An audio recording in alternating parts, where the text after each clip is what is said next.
Bonsoir à tous, bienvenue dans votre émission La Réunion Lula. Vous avez apprécié la semaine créole. Généralement, quand on parle de semaine créole, tout le monde parle manger, curry, tout ce qu'on peut faire avec tout ce que la Réunion a de plus appétissant, on va dire. Là, on va parler de quelque chose de différent. Il y a un oiseau dessus, c'est un paillet en queue, mais on va parler du livre de Nouvelles de la Réunion et d'ailleurs de Marie-Claude Barbin, c'est dans Cosmo Réunionnais.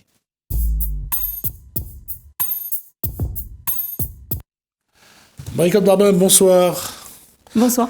Alors, le livre, c'est celui-là, donc, comme j'ai dit, Nouvelles de la Réunion et d'ailleurs, de Marie-Claude Barbin. Marie-Claude Barbin, c'est le premier de la série ou écrit par vous?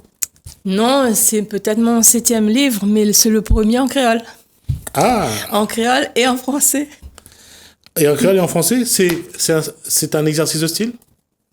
Non, on me l'avait de vieilles nouvelles dans un tiroir et me disait il faudrait m'y publier à lire un jour. Et dû la ramer un peu pour trouver un éditeur et puis après c'est parti. Ben voilà. C'est des nouvelles de temps longtemps, des choses vécues que moi l'a agrémentées à ma façon.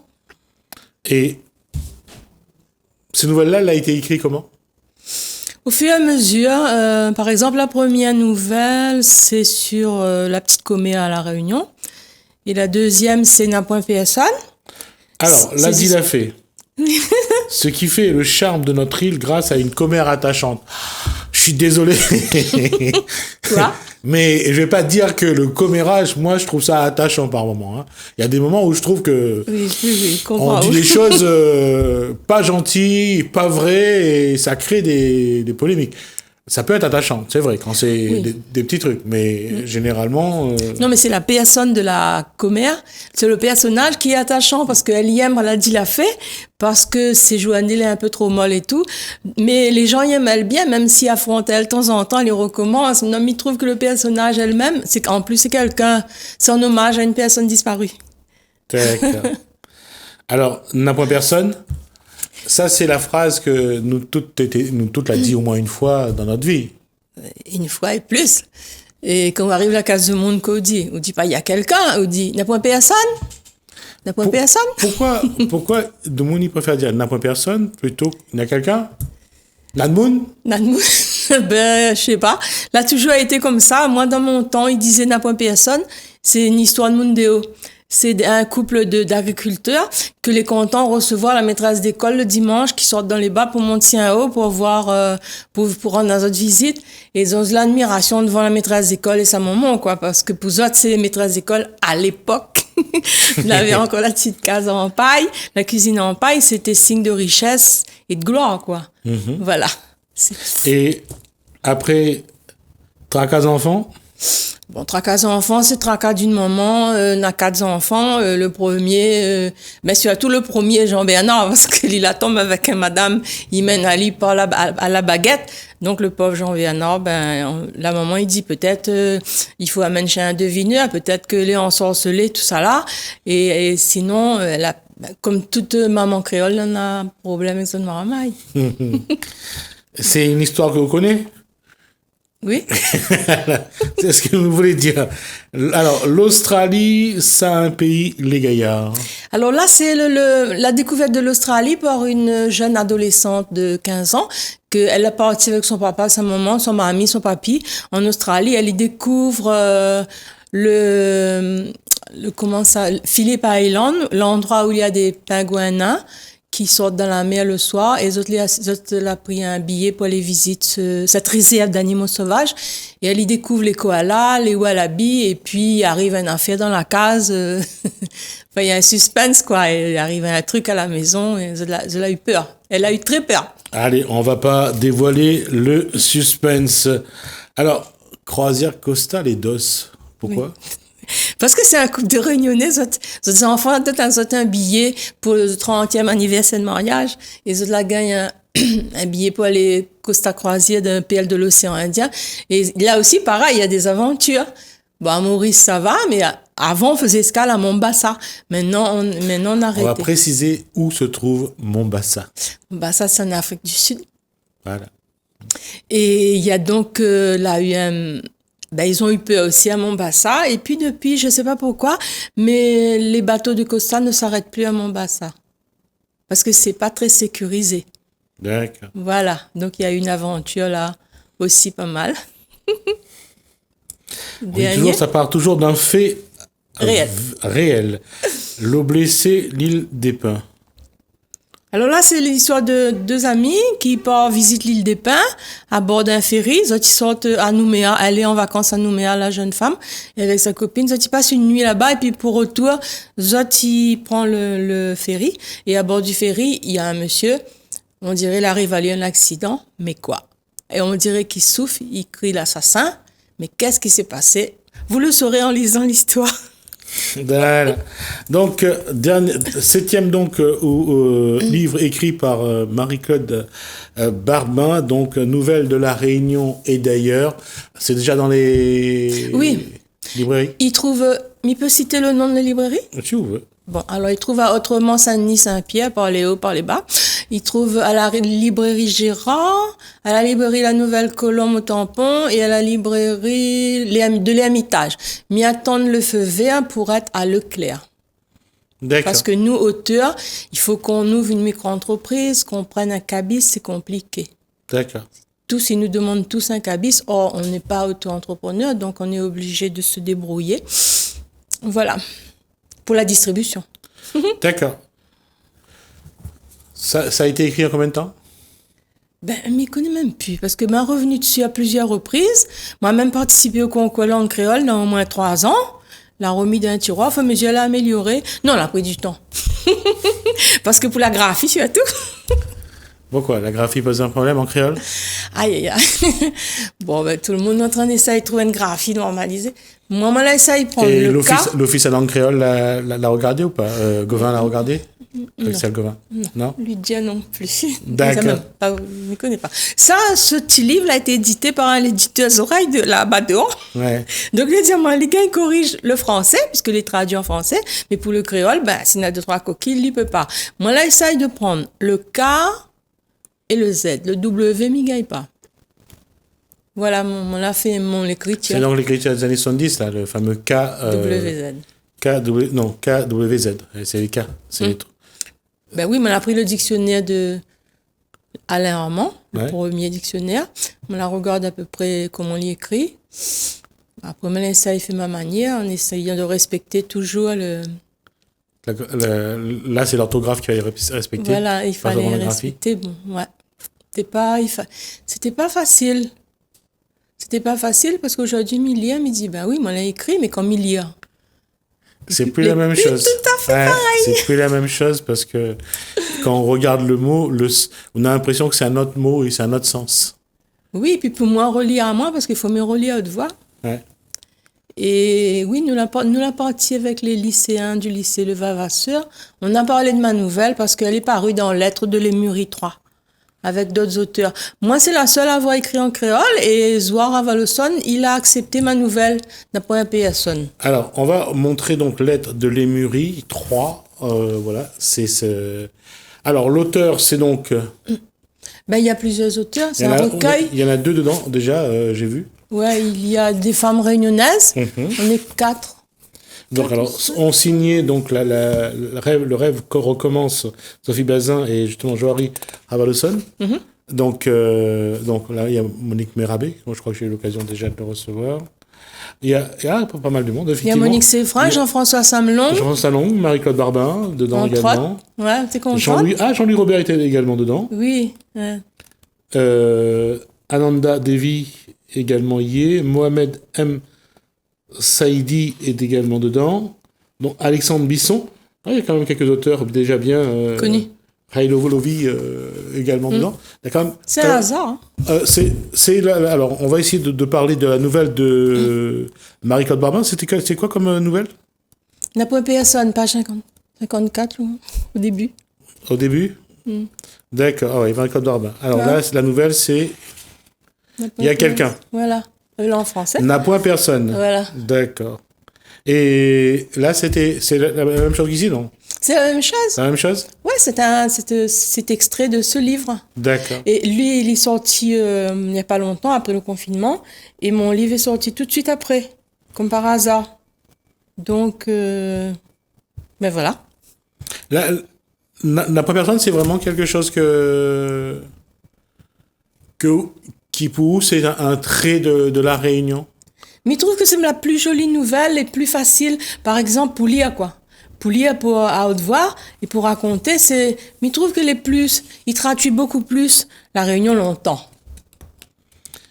Et puis, créole français, c'est facile de choisir, de passer de l'un à l'autre. Elle est compliquée. Parce qu'en créole, la phrase, elle est courte. Et en français, il faut trouver la traduction qui colle le plus à la phrase.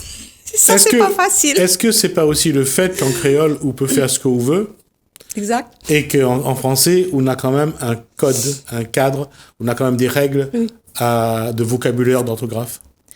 Ben oui, parce qu'en créole, comme le KW, ça ira quoi aussi la phrase. Et après, on a une image en créole, une image dans la tête que tout le monde en a. Et quand pour traduire ça en français, des fois, on est obligé de contourner, de trouver un autre système pour essayer de trouver la traduction en français. Parce que c'est pour rendre la littérature créole, le causé créole, il n'est pas facile de l'écrire en français, mieux veut dire. Pour moi, alors, hein. Je ne m'y connais pas. Non, parce que la question était toujours là, c'est ne serait-ce que quand on cause créole. Quand il cause créole, quand on est, par exemple, sur un plateau télé, on cause pas créole naturellement, ou force ou un peu. Oui. Dans le chemin, on cause créole comme on veut, il passe. D'accord? Mais, et puis, il faut comprendre là où. Quitte tabourette, sobat de cause, là, des mots ou évite de prononcer devant surtout devant nos enfants, parce que tu connais pas non plus, hein, on a des mots, La nouvelle génération veut dire la vieille tobose, par exemple. Voilà. C'est un mot que nous utilisons là-bas dedans. Oui, mais que nous évite aujourd'hui. Le zampon, tout ça. Ouais, zampon. Vous pouvez passer de l'eau dedans. Ouais, ça c'est les feuilles de Gaïa de Vacois, les feuilles de palmis plutôt. On va prendre zampon, c'est la queue de la feuille, il formait un petit peu de récipient. Les gens au bord de la mer ils mettaient de l'eau de mer dedans pour avoir un peu de sel. Là. Oui, des fois dans les hauts, nous mettez plusieurs aussi pour faire descendre de l'eau dans le canal. Oui, aussi. On appelle ça une irrigation. Voilà, quand on dit en français, irrigation, c'est plus facile à dire que de te mettre bonne feuille, elle a la queue le, comme ça de l'eau il coule. Oui. C'est pas le créole est imagé, mais pour expliquer parfois, c'est pas. Non, parce que oui, mais avait une copine Zora, elle est arrivée à la Réunion. À chaque fois, elle a longtemps, hein. Elle avait une classe, elle était en primaire et puis elle comprenait pas rien du tout en créole. En plus, elle était monitrice de voile, donc elle a été parachutée là. Elle te rouvre la porte chaque instant, elle disait, traduis pour elle, s'il vous plaît. Comment, Maïka se calme. Mais essayé de traduire, mais c'était pas évident. Une fois, elle m'y achète les chi, elle y commence à manger avec la peau. Elle me dit, ben non, les chi, mange pas avec la peau. On lève la peau, elle dit, moi, quoi, il était comme fraise. Nous sommes tous un peu, j'allais dire, quand on connaît pas, on ne sait pas. Quand on ne sait pas, on ne sait pas. Il n'y a pas ce machin. On trouve ça drôle sur le moment, mais c'est vrai que c'est un petit peu gênant par moment aussi d'être un peu de ne pas savoir, le peu de ne pas savoir. Mais il y a une chose qui est quand même à dire là-dessus, c'est ces deux publications de Marie-Claude Barbin, y compris dans la lettre de Limuri, c'est que on voit quand même que la réunionnaise ou le réunionnais publie de plus en plus. Ah oui, il y a beaucoup qui publient de plus en plus, mais le problème c'est de trouver un éditeur. Donc la plupart, ils sont auteurs indépendants, donc ils s'auto-éditent ou alors ils vont sur des plateformes. Moi, déjà publié sur Amazon parce que je ne trouvais pas un éditeur, notamment sur le cancer du sein. D'accord. Et comment faire aujourd'hui?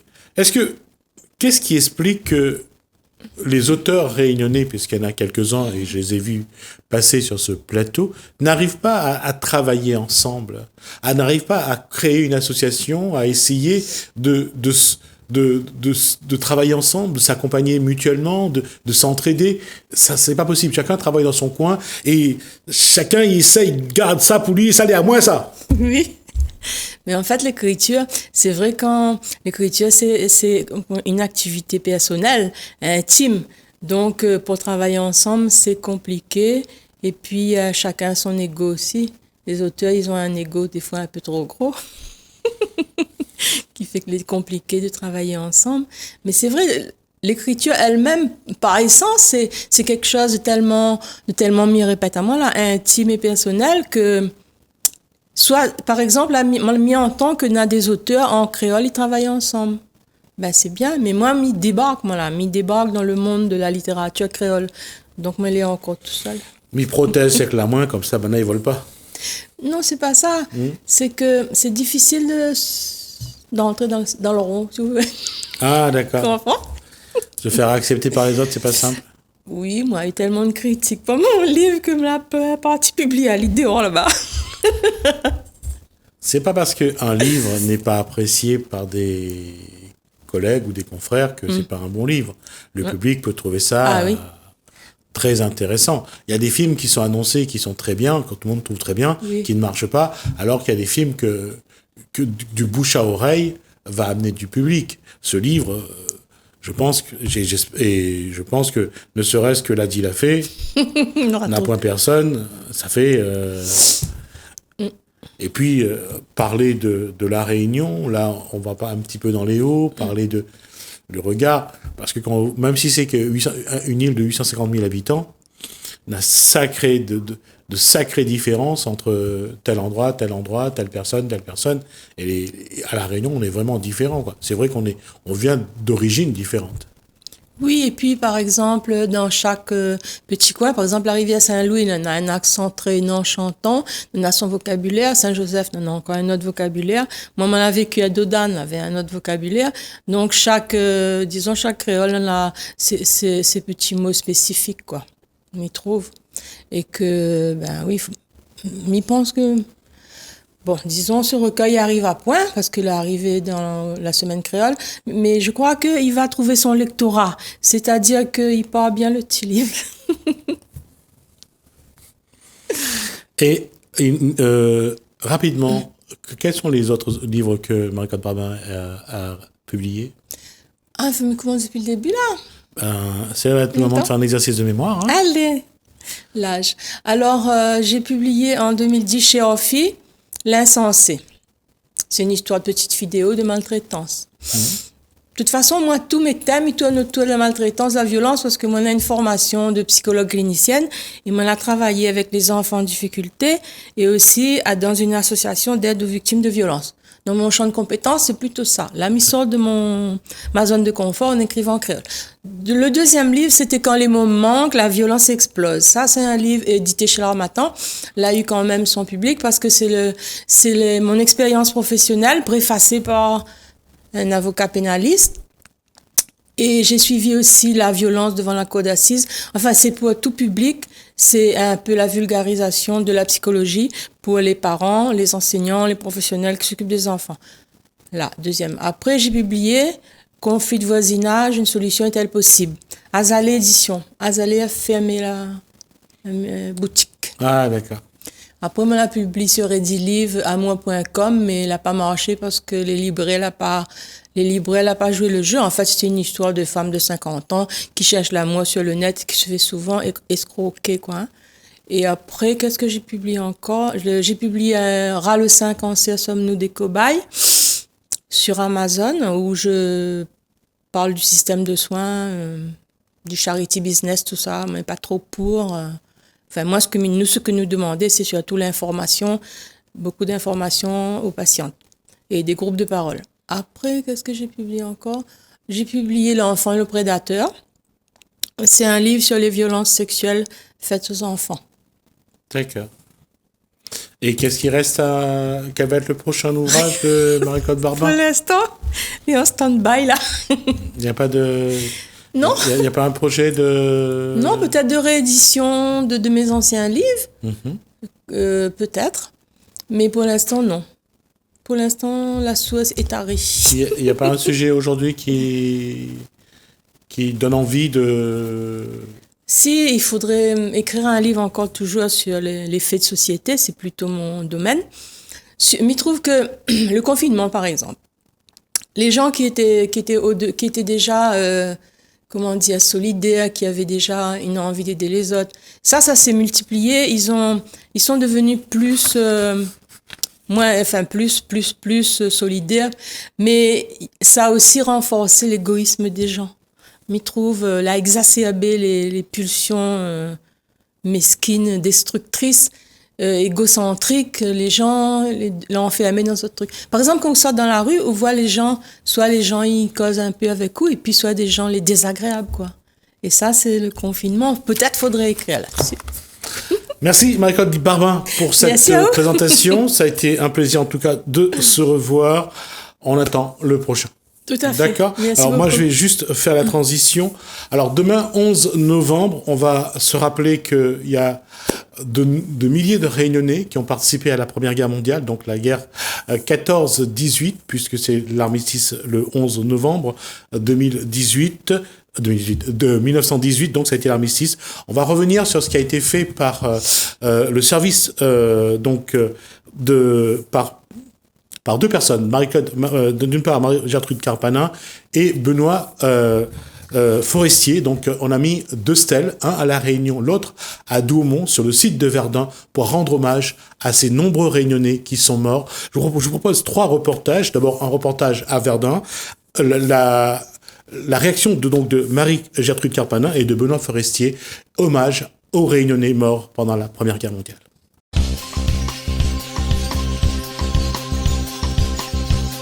Le projet de création de 2 stèles jumelles à Saint-Paul de la Réunion et à Douaumont, tout près de Verdun, en métropole, en hommage aux 15 000 Réunionnais mobilisés lors de la guerre 14-18, a été initié en 2016 par Marie-Gertrude Carpanin, professeure d'histoire-géographie, et sa classe. Marie-Gertrude Carpanin est également adjointe au maire de Saint-Paul, déléguée aux anciens combattants. L'autre cheville ouvrière de ce projet se nomme Benoît Forestier, ancien combattant, membre de l'association Tara et de l'association Le Souvenir Français. En partenariat avec la mairie de Saint-Paul et surtout de son maire, Joseph Sinimalé, Marie-Gertrude Carpanin et Benoît Forestier ont fait construire la première stèle à La Réunion, dans laquelle a été versée de la terre rapportée de Verdun. Cette stèle a été construite dans le Jardin de Liberté à Saint-Paul. La deuxième stèle, construite à l'identique à Douaumont, proche du célèbre ossuaire de Douaumont, contient, elle, de la terre des 24 communes de La Réunion.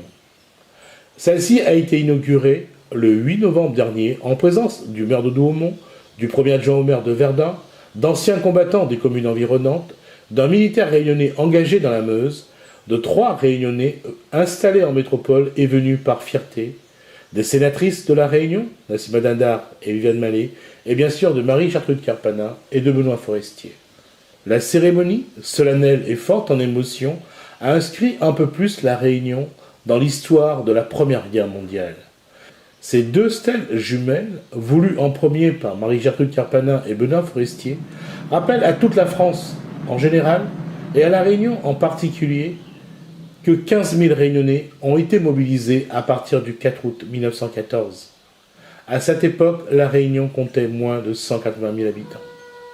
Lors de ce premier conflit armé de l'ère moderne, 4 000 Réunionnais ont été au front, en Italie, en Turquie et à Verdun.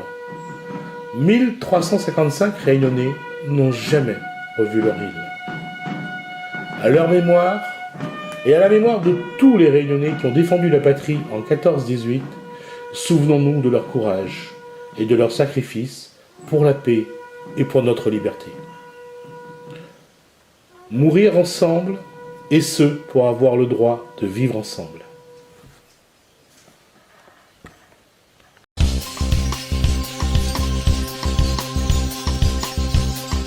Il y a 100 ans, sonnait dans le ciel de France, sur tout le front de l'Est, le clairon de l'armistice. Après 40 ans d'une guerre terrible, où s'affrontèrent les nations du monde entier, enfin, une lueur de paix surgissait en ce 11 novembre 2018. Nous savons tous le constat terrible et effroyable de ce premier conflit moderne et industrialisé qui changera jusqu'à nos jours l'équilibre mondial et la façon pour les hommes d'exercer leur pouvoir d'autodestruction. Les combattants de 14-18 ont consenti ce terrible sacrifice en vie humaine et les conditions de vie inimaginables dans les tranchées, pensant que cette guerre était la der des der. Aujourd'hui, nous savons qu'elle ne fut que la première guerre des conflits modernes et la dernière des temps passés. Parmi ces combattants de 14-18, 14 500 d'entre eux furent réunionnais. Ils prirent part aux combats en France, en Italie et en Turquie. Pourtant, 100 ans après, aucun monument ne commémore les combattants des départements français d'outre-mer en général et ceux de l'île de la Réunion en particulier. Aujourd'hui, nous inaugurons donc le monument qui commémore sur le sol métropolitain les combattants réunionnais de 14-18. Le village de Daumont, village mort pour la France, accueille cette stèle grâce à l'accord de son maire, M. Olivier Gérard, que je remercie ici très chaleureusement. M. Forestier l'a rappelé, vous avez écrit quelques mots en nous disant votre fierté d'accueillir ici vos frères réunionnais. Toute la Réunion vous en remercie. Quel endroit plus historique que le site du village de Daumont pour accueillir ce monument.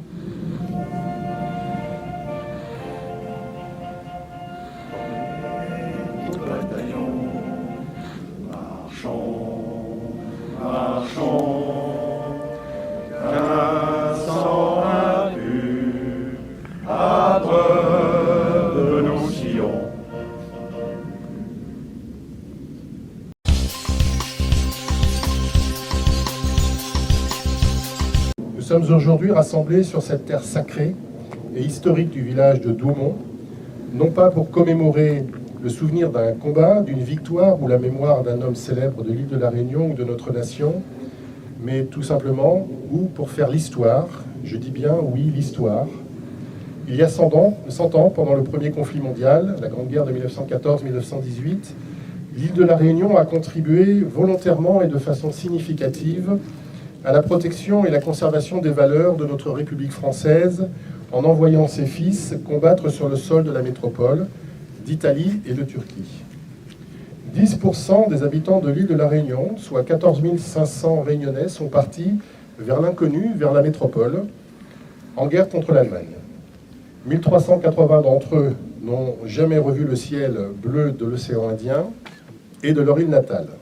Ils sont partis vers l'effroyable, l'inconcevable, l'inimaginable, vers l'horreur, une première guerre moderne, industrialisée et déshumanisée, qui fera au total 10 millions de morts sur la planète et des centaines de millions de blessés, de mutilés et d'invalides.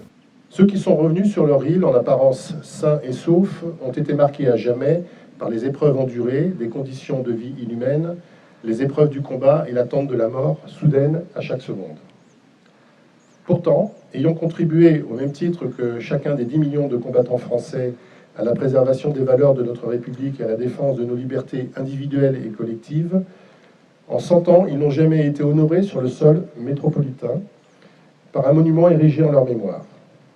Leur sacrifice, pour certains ultime, a contribué à ce que notre île devienne, quelques décennies plus tard, un département alors qu'elle n'était qu'une colonie depuis 1635. Ses fils et petits-fils d'esclaves, ses fils et petits-fils de planteurs, ses fils et petits-fils d'engagés, ses fils du monde entier qui s'étaient installés sur l'île de la Réunion, ses fils de la Réunion, quelle que soit leur origine ethnique, culturelle et cultuelle, n'ont pas hésité un seul instant à s'engager dans le combat de leur vie au risque de tout lui sacrifier. Aujourd'hui, ensemble, nous allons réparer cet oubli de l'histoire en leur permettant de retrouver de la terre natale de leur île, près de là où ils sont tombés, là où ils ont souffert, là où leur espoir de retour était quasiment impossible. Cette terre de l'ensemble des 24 communes de la Réunion, qui a été apportée par la population réunionnaise, vient aujourd'hui symboliquement aujourd'hui ceux qui n'ont pas eu le bonheur de revoir leur carreau de gazon, leur champ de canne, leur case, leur pied de bois, leur île natale. Cet événement est historique à plus d'un titre. Tout d'abord, c'est la première fois dans l'histoire de notre pays qu'une stèle commémorant les combattants d'un département français d'outre-mer, tout conflit confondu, est implantée sur le sol métropolitain. C'est également la première fois qu'un monument commémorant les combattants réunionnais, tout conflit confondu, est érigé sur le sol de France et c'est la première fois qu'une stèle implantée sur le sol d'un département d'outre-mer voit un monument jumeau implanté sur le sol de la mère patrie.